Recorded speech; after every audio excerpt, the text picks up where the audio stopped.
শুধু চাঁদাবাজিতেই মন ভরছে না বিএনপি নেতাদের। আদর্শ নীতি, নৈতিকতা সব জলাঞ্জলি দিয়ে এবার চুরিতে নেমেছে দলটির নেতারা।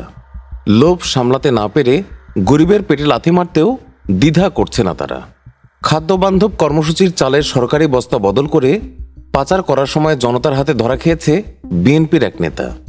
ঘটনাটি ঘটেছে বগুড়ার আদমদীঘি উপজেলা সদরের ব্রিজ মোড়ের তালুকদার শপিং কমপ্লেক্সের একটি গোডাউনে। জনতার হাতে আটকের পর বিএনপি নেতার সেই গোডাউন সিলগালা করে দিয়েছে ভ্রাম্যমাণ আদালত। এ সময় 119 বস্তা চাল জব্দও করা হয়। এই ঘটনার পর ওই এলাকা জুড়ে চাঞ্চল্যকর পরিস্থিতি তৈরি হয়েছে। বিএনপির ঘাঁটি হিসেবে পরিচিত হওয়া সত্ত্বেও ছি ছি করছে এলাকার মানুষ।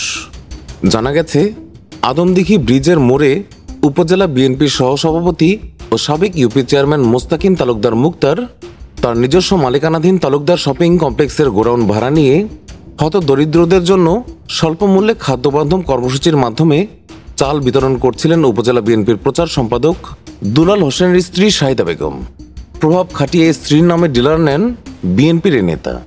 চালগুলো গরিবদের জন্য হলেও তার মনে ছিল ভিন্ন ধান্দা। পরিকল্পনার অংশ হিসেবে চালগুলো দরিদ্র মানুষের কাছে বিক্রি না করেই ওই গোডাউন থেকে সরকারি বস্তা বদল করে পাচার করছিলেন বিএনপি নেতারা।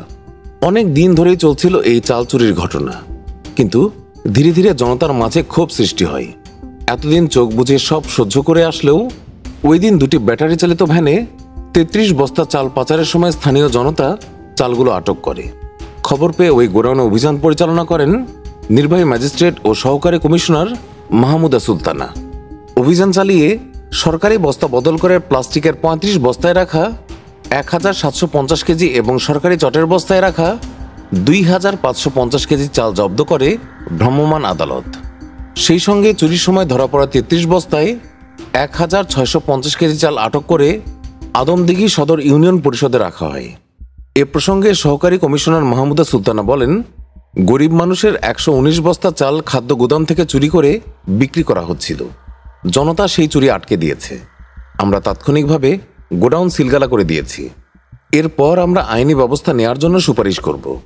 যদিও সাধারণ মানুষ এসবই লোক দেখানো হিসেবেই দেখছেন। তাদের দাবি, প্রশাসনের সহায়তাতেই এতদিন চাল চুরির ঘটনা ঘটে চলেছে, যে কারণে সবাই এই চুরির কথা জানলেও কিছুই হয়নি। প্রকাশ্যে চুরির এইসব ঘটনা ঘটলেও কোনো ব্যবস্থা নেয়নি প্রশাসনও। সাধারণ জনতা যখন চোরকে ধরে ফেলল, তখনই এসে হাজির হলো তারা। তাদের ধারণা, চোরদেরকে বাঁচাতেই তারা ছুটে এসেছেন। বগুড়া জেলা খাদ্য নিয়ন্ত্রক সাইফুল বারী খান জানিয়েছেন, বস্তা বদল করে সরকারি চাল পাচারের ঘটনায় তদন্ত সাপেক্ষে অভিযুক্ত ডিলার বাতিল সহ তার বিরুদ্ধে আইনি ব্যবস্থা নেওয়া হবে। বিএনপিকে নিয়ে এমনিতেই মানুষের আক্ষেপের শেষ নেই।